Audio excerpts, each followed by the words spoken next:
Hello and welcome to Ted Lasso Post-Match, the Ted Lasso review podcast, where myself and my good friend Aidan sit down each week and discuss the latest episode of Ted Lasso whilst Series 3 is airing. How are you, Very Aidan? nice. I'm good. I'm very good. I'm happy we've had another episode of Ted. That always makes my week. Yes. Yeah. What about yourself? Yeah, I'm good. I Yeah. just watched the episode, literally finished it about an hour ago, so Cool. it's fresh in my mind. Good. Good. I'm surprised. I actually watched it last night and then I did my notes during my break at work today. And I was like, I actually remember this. Like I feel like when I did the notes for episode 1 directly after I saw episode 1, I had to go back and like find bits to figure out what happened. Whereas in this, it all Yeah. just stuck in my head. And I think that's a testament to how good this episode is. Yeah, this episode is instantaneously like just feels stronger off the bat. Yeah. Obviously, Yeah. episode 1 is setting up the season, setting up the story, setting up where the characters are in that moment. But like this feels, you're right back in it. And I really enjoyed it. I enjoyed it much more than last week. Yeah. Not that I Same. didn't And not enjoy last week. that's what I mean. It's like I enjoyed last week, and then like this episode came along, and I'm like, oh, this is how good Ted Lasso can be, right? I kind of forget that Ted Yes, Lasso has exactly. the bar so high for how good it can be and how funny it can be, because this is a very funny episode. Yes. It's funny and it's interesting and it's thought-provoking in some ways, and it delves deeper into the characters, and that's what I like about Ted Lasso. Yeah, yeah, and it's got like a fantastic final scene as well, which I love. Don't tell me you've forgotten the final scene, Vinny. It's so we'll get there. We'll get there.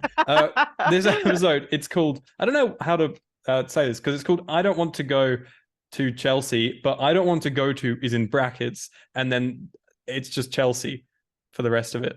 I'm like, I don't know. I guess that's how we're gonna say it. I don't want to go to Chelsea, but I don't know why it's in brackets. I imagine it's a song reference again. Oh, they like that, Because don't they? last week's was obviously a song reference. Mm-hmm. So that's my guess. I can't think of what song in particular, but Maybe a lot of it's songs like do the brackets. maybe the song is Chelsea and the I Don't Want to Go to is what they've added in to make it work with what they're doing. I don't know. This is fan theories. Maybe we're just missing the obvious. I think we are, right? There's probably a song called I Don't Want to Go to Chelsea. And regardless, it's because because they're going to Chelsea, but they don't want to go to Chelsea. So that's the premise of the episode, I guess. We kind of start with Ted, and he's coming into the office with a really fun scene, and it's a very classic Ted Lasso scene where it's like he comes in, Trent's there, Trent wants to write a book. So glad we have Trent this episode because he wasn't there last week, and I Yes, sad. That was one of my comments. Yeah, I was wondering where Trent was last week, and I was thinking, did I miss something at the end of series 2? Yeah. What's going on? Especially considering they did like the media conference as well last week. Yeah, so I'm glad. I was really glad to see Trent.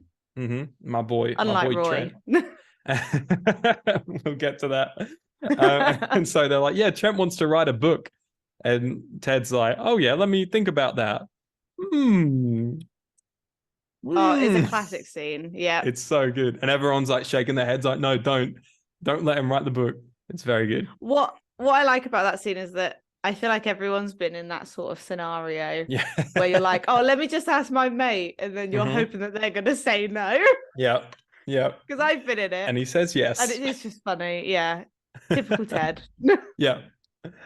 Meanwhile, they're all there sort of to discuss an Italian.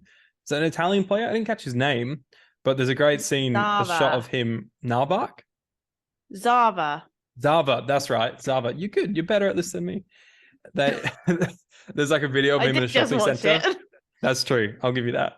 There's a video of him in a shopping center, like headbutting someone or something, which is a great introduction to him, especially considering how much it's looking like he's going to be involved in the rest of the season. I wonder where his arc's going to go. Anyways, Rebecca wants to get Zaba because Rupert wants him.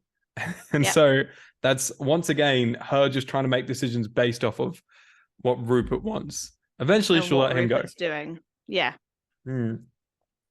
Anyways, so yeah, okay. So from there, Jamie and Roy, they're in the little costume room. What do you call it? Well, they get the kit room. Yeah. Yeah, and old mate Jamie is confronting Roy because he's figured out, along with the other bloke, the captain. I can't remember his name. I feel like a terrible host of this podcast now. What's his name? What's the captain's name? Isaac. That's it. You're so good at this. Jeez, you're the fact checker here. Anyways, Jamie's trying to like cuddle Roy and like give him a hug, and Roy's like, "What the fuck are you doing?" Pushes him back. And then the bloody Kitman's in there watching the whole time, which is a hilarious reveal. No, it's good. I like how angry Roy is in this episode. Yes. Because I feel like that's, series 1 Roy. He's very angry, very aggressive. And I like that his emotions are clearly very high after the Keeley breakup and after now Trent Crimm being in the stadium. Yeah. I like that it's getting to him in this episode, and we're seeing that fire from Roy again. Fiery boy, fiery Roy. Yeah. I love Roy when he's angry and he just like grunts and grumbles. Yeah. He reminds me of a Muppet. I don't know why. Yes. But doesn't his face like just kind of look like a Muppet? He looks like what? Sam the Eagle. Sam the Eagle. He's a Muppet. Oh, I say he looks like a Muppet, but I can't say I'm that familiar with the Muppets. So you need to educate yourself, Aidan. I will. Sam the Eagle is like the Harrison Ford of Muppets. He's got like angry eyebrows, and that's what Roy reminds me of. The daddy of the Muppets. That's what I want to call him. You said that. I did not. I'm happily calling Roy Kent daddy anyways. Any day. Roy, so he comes into the room with the boys, and they've announced that Trent's writing the book about Richmond. Yep.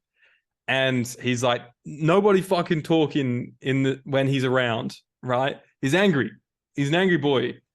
Mm-hmm. And this is when Danny, he like said something, and then everyone's like, dude, why'd you say that? Yeah, and he's yeah.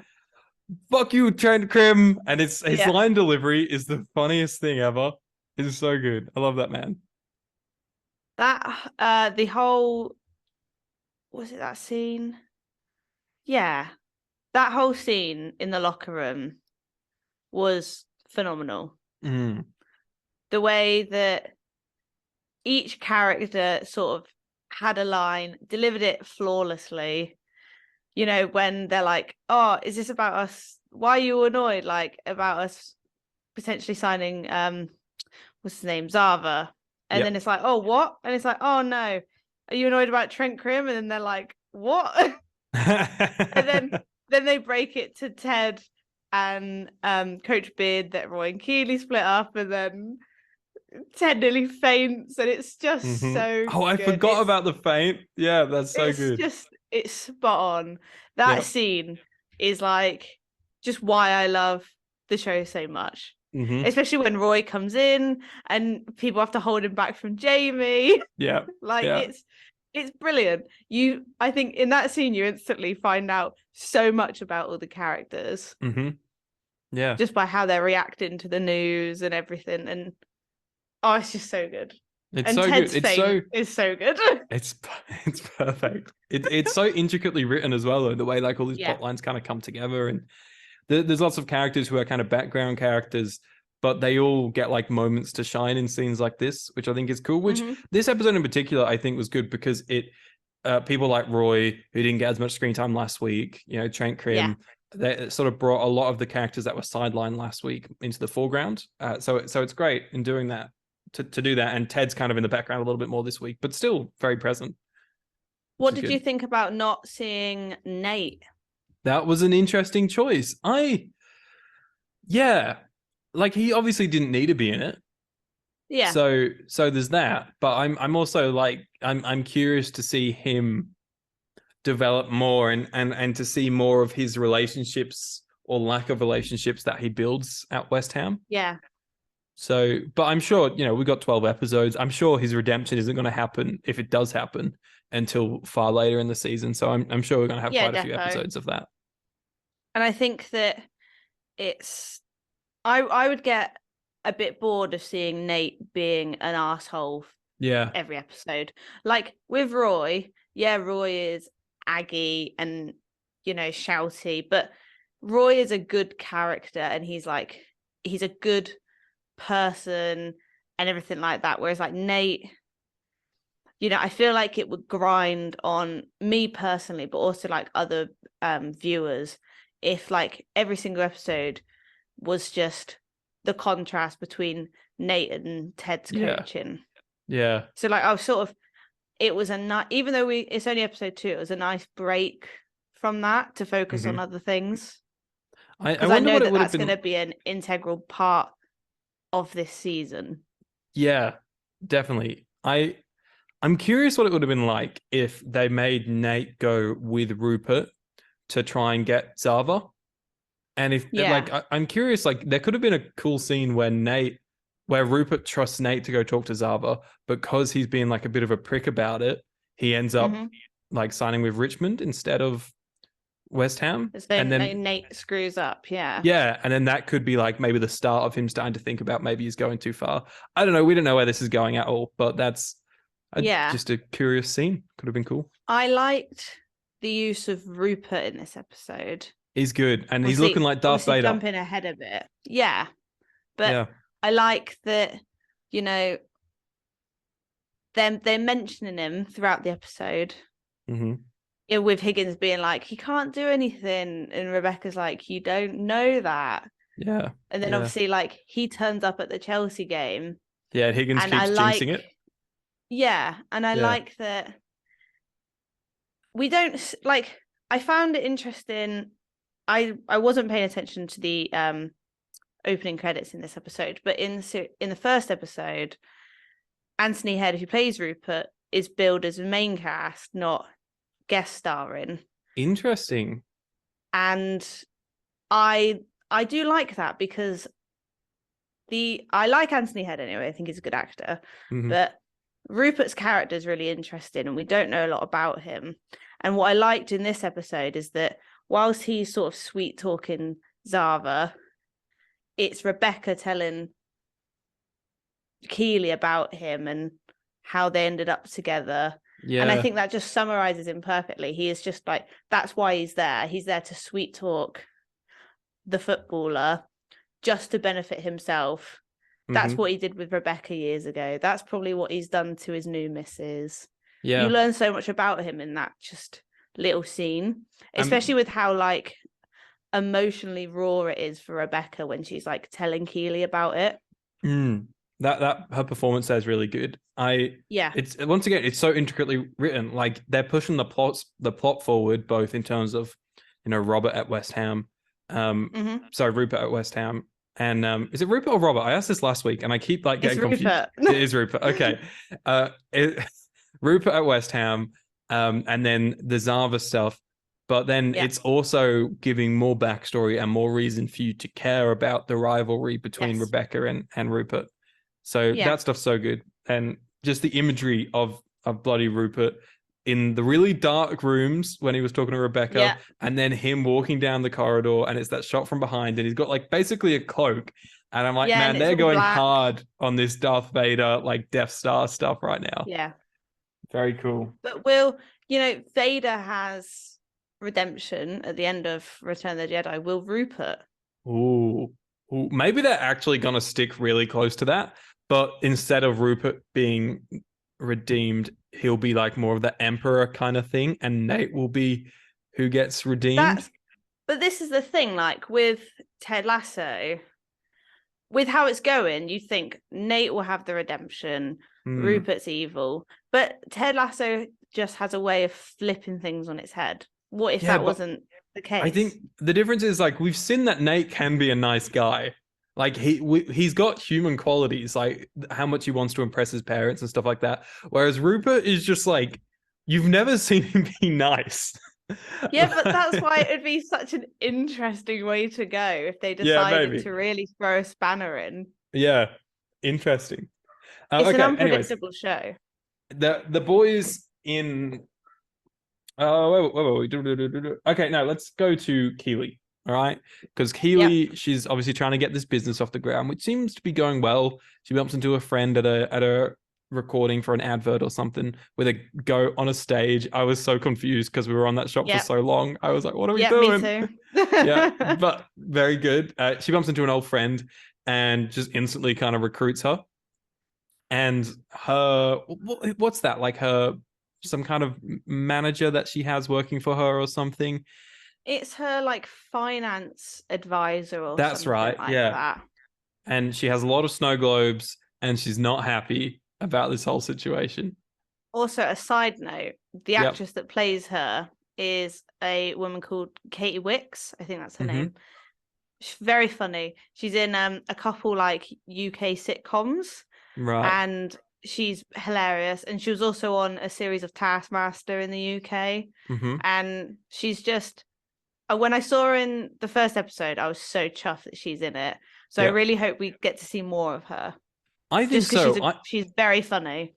I almost feel like Keely's kind of gonna be becoming a bit of a Ted in her own right, in the way that she's now gonna get this team that aren't working. They used to be very like formulaic and like kind of boring. And she's gonna add a bit of that Ted Lasso spark that she's learned from Ted, and we're gonna see this finance advisor loosen up, and I reckon she's going to be a really fun character by the end of it. Okay, so Trent's having a hard time getting to know the boys because of what Roy has set up. And there's this hilarious scene where actually I feel really bad for him. And he's like, he's trying to talk to all the guys, and they're just like, they'll be talking and they'll blank face him. And he walks into a room, everyone's talking, they go silent when he walks in, that kind of thing. And then he walks into an office that he's sharing with Roy, and Roy's got a bunch of balloons because everyone's sad that him and Keely have broken up. And he's like kind of miserable from all that shit. And he just starts like popping all of his balloons because Trent takes a phone call. Yeah. And that scene, that was the highlight of the episode for me. Like not even seeing Roy's face, just the whole thing was just like a reverse shot. Of Roy. The back of his head. And you just felt the tension, like just his stiff body. Yeah. And just kept popping them. It was so good. Yeah, then Trent, almost very comedically like jumping, and whenever, I mean, even towards the end of the episode when Roy wants to talk to him, he jumps, and he's very sketchy around Roy. Yeah.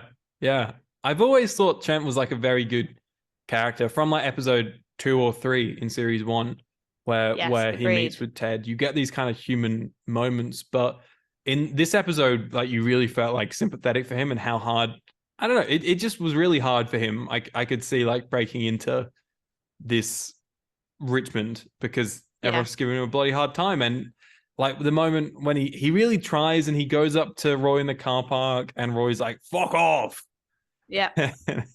And you just see like he's gutted, Yeah, I think, I think Ted has had an influence on obviously so many more people outside of the Richmond squad. Like you said, like he's influenced Keely, and now Keely might go on to do something like that. And he's influenced Trent because, Trent was just a reporter for The Independent. He got to know Ted.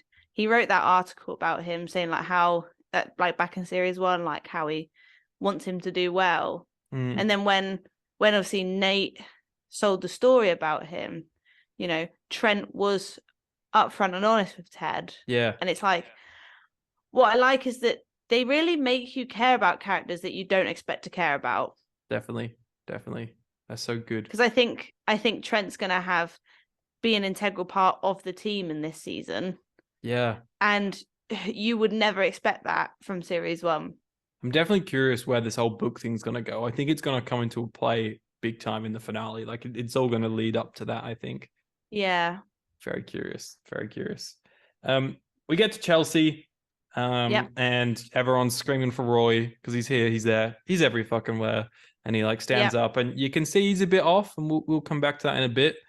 They play the game 1-0. And I got to say, by this point, they've got this whole like crowd replacement VFX stuff in the background down to a T. Like there's the odd shot where like you can tell there's like VFX being done there, but Yeah. most of the shots you'd think it's a full stadium, right? I know this is like I a bit didn't notice nerdy anything. film stuff. Yeah, there you go. That it looks so good. It really does. I will say that I think the football scenes are looking a lot better this season. Yeah. Although we've not seen a lot. Mhm.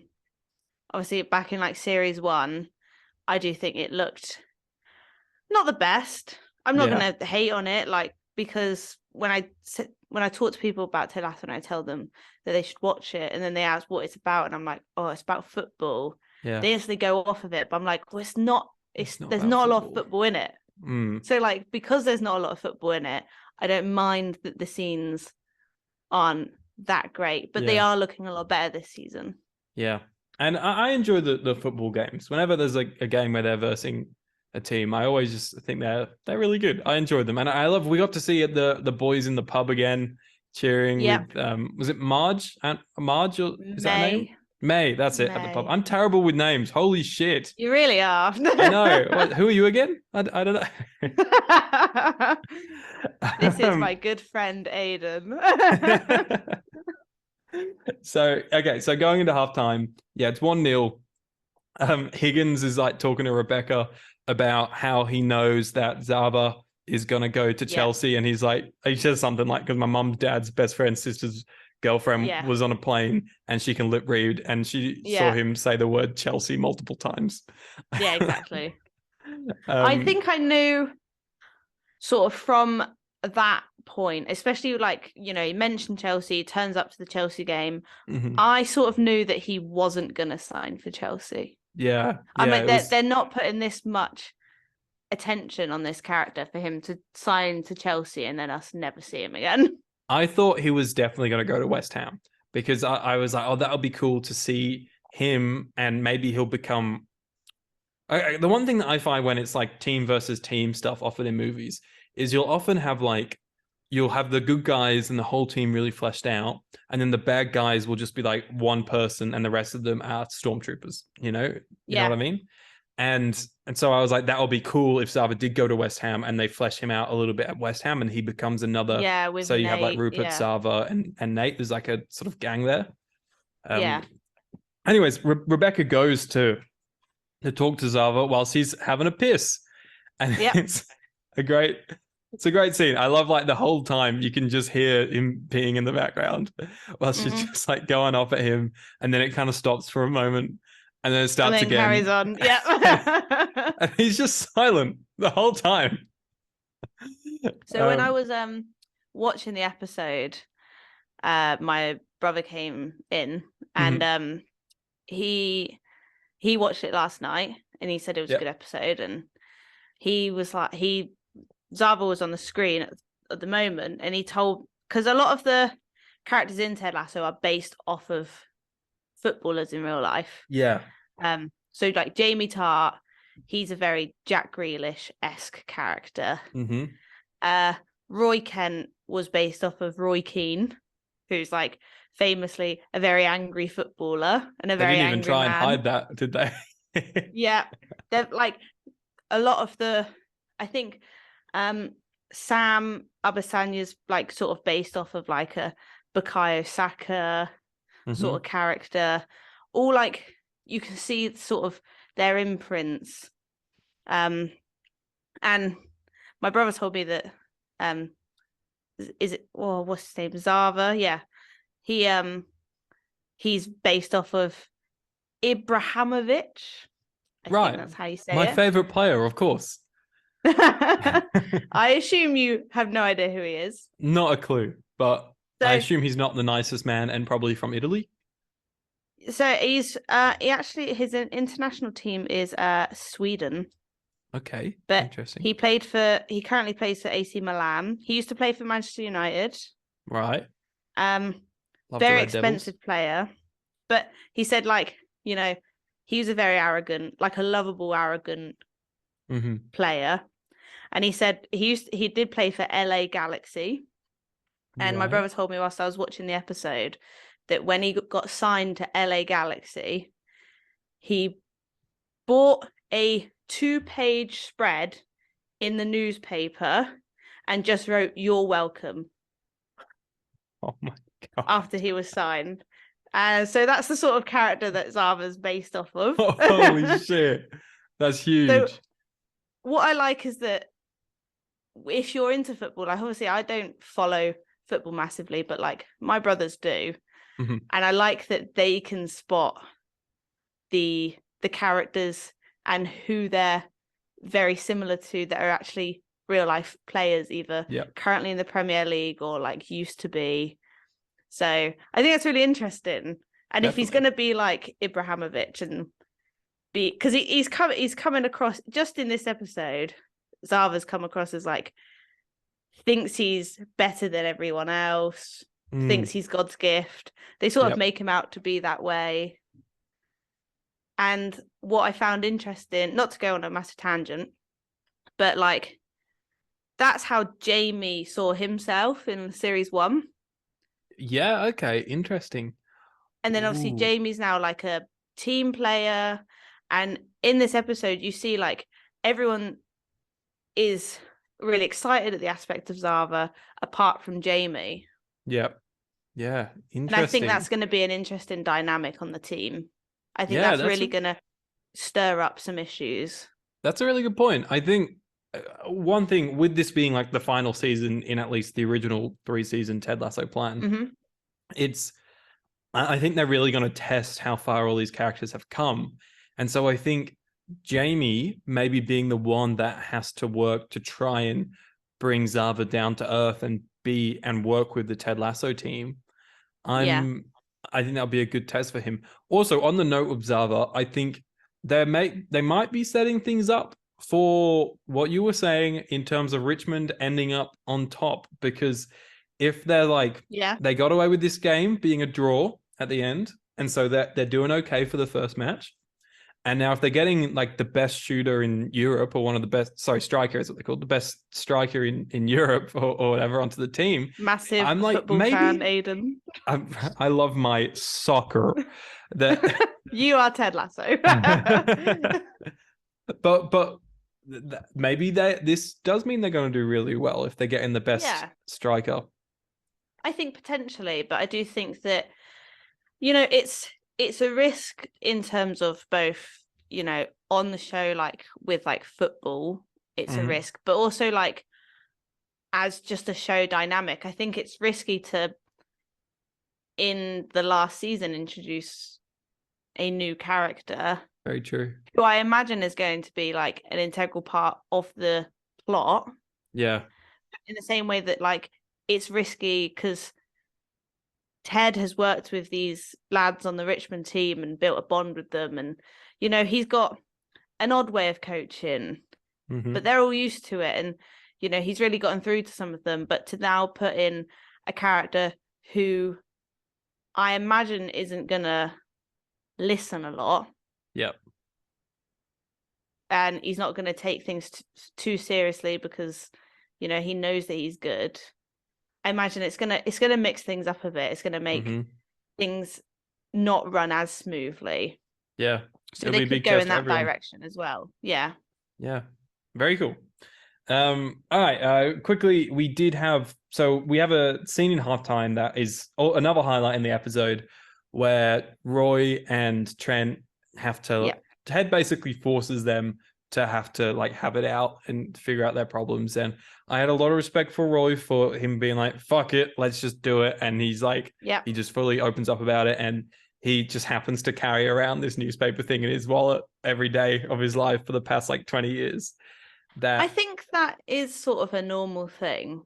I think so. Like, I don't have a problem with it. It's a little bit convenient, but also for like 15, 20 years, however long his career is, he's always had this piece of newspaper in his wallet. You know, most people have like photos of like their family or friends in their wallet, and he's got this like gripe. Yeah, but it's like, it's folded up, isn't it? And it was, you know, a review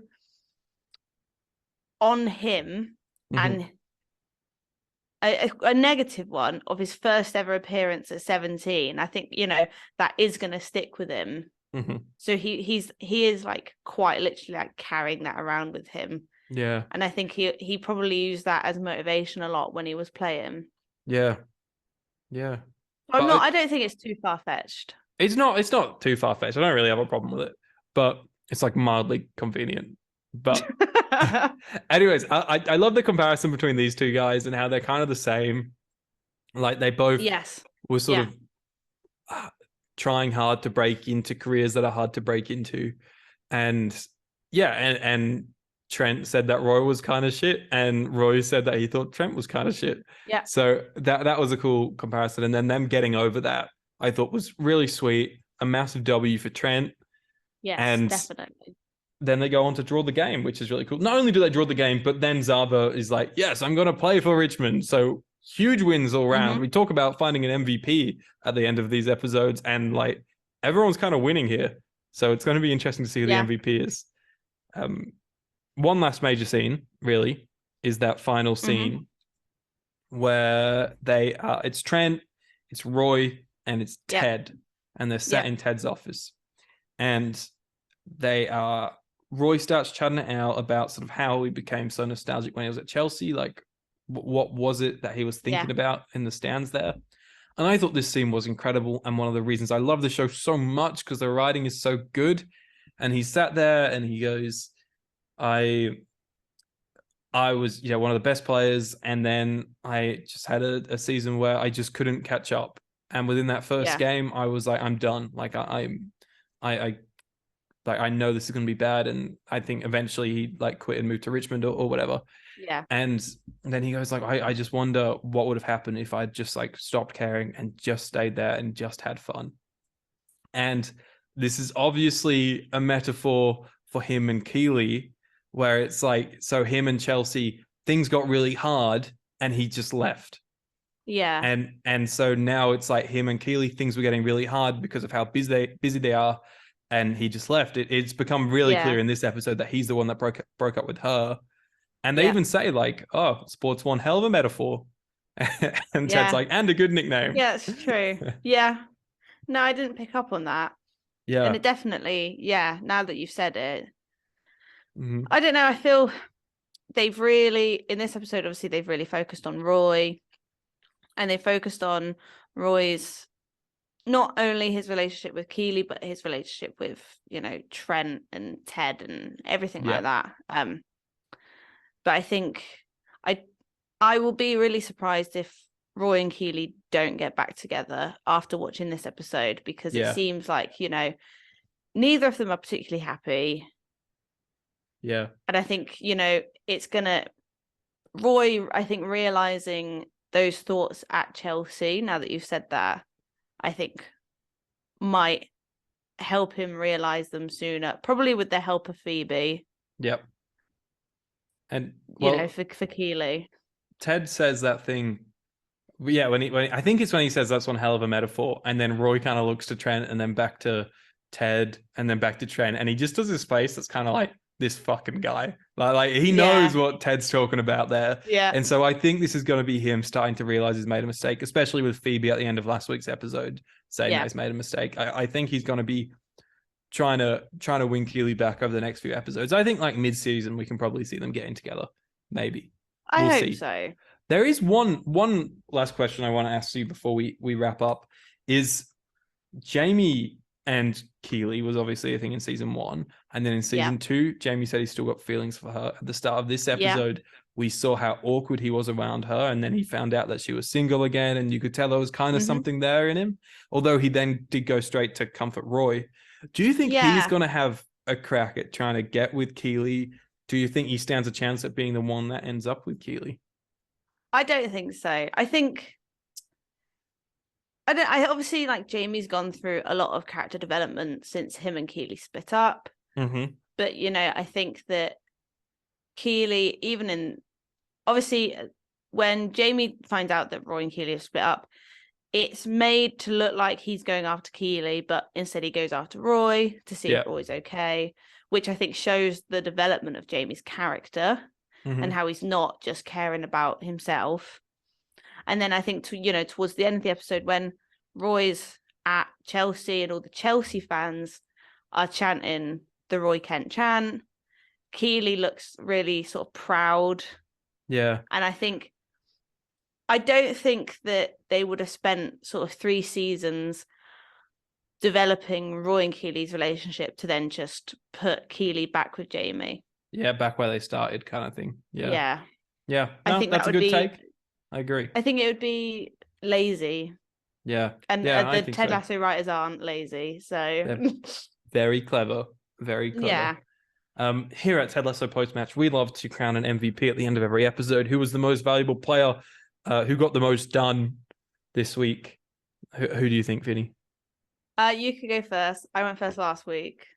Okay, well, I'm mixed here because I think like Trent and Roy both accomplished a lot this episode, especially like getting rid of a burden that quite literally has been with Roy for years.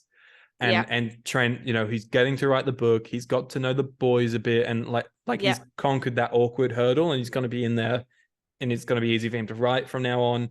Roy, I think, has started to figure out, that he needs to be with Keeley. But I also think Rebecca got a massive win this episode in terms of she just realized that her being like strong and not being like cowardly around the whole like Rupert situation, she has now won Richmond like the best player in the comp. Yeah. So that's I kind of want to go with Rebecca, even though this wasn't a massive Rebecca episode, but she had some big scenes that did big things. Yeah, so I would agree. I mean, my MVP was Roy because obviously it's a very like Roy-centered episode. There's a lot of story there for Roy. Gave us a lot of content for us Roy lovers. Yeah, and obviously I love Roy. It's my favorite character. So my MVP is Roy, but my sort of backup was Rebecca because cool. There is, you know, like you said, there's not a whole lot of, it's not a Rebecca centered episode. I definitely say it's more of a Roy centered episode. Yeah, definitely. But you know, the scenes that Rebecca has, like the scene where she's shouting at Zara and the scene where she sits and just really opens up to Keeley are two complete, like those scenes really had me hooked. And the scene where she faces off with Rupert as well, that's huge. Yeah, I think she really stole all the scenes that she was in, even if they were only for short moments. Yeah, they were just all really, really strong scenes. So Hannah Wallingham Rebecca is Ulroy. a blessing. Yeah, she really is. She's so good. Anyways, I think that's like everything we have time for today, and I think we covered the episode pretty good. Yeah, it's a good episode. It was. It's definitely up there. One of my favorites, probably cracking in the top 5, knocking on the door there. So I just really liked it. I really liked it. Yeah, it was good. I look forward to next week. Yes, very much. Thank you all very much for listening. Make sure you give us a 5-star rating and check us out over on the Twitter at Lasso Postmatch, and subscribe if you want to see our faces on the YouTube channel. Yeah, it's been awesome. Thank you very much, Vinny. No, thank you, Aiden. It's awesome as always. Who doesn't love Ted Lasso? It's impossible not to love it, I think, is true. If you don't like Ted Lasso, you're boring. You're boring and you hate fun. Literally. See you next week, everybody. See you next week.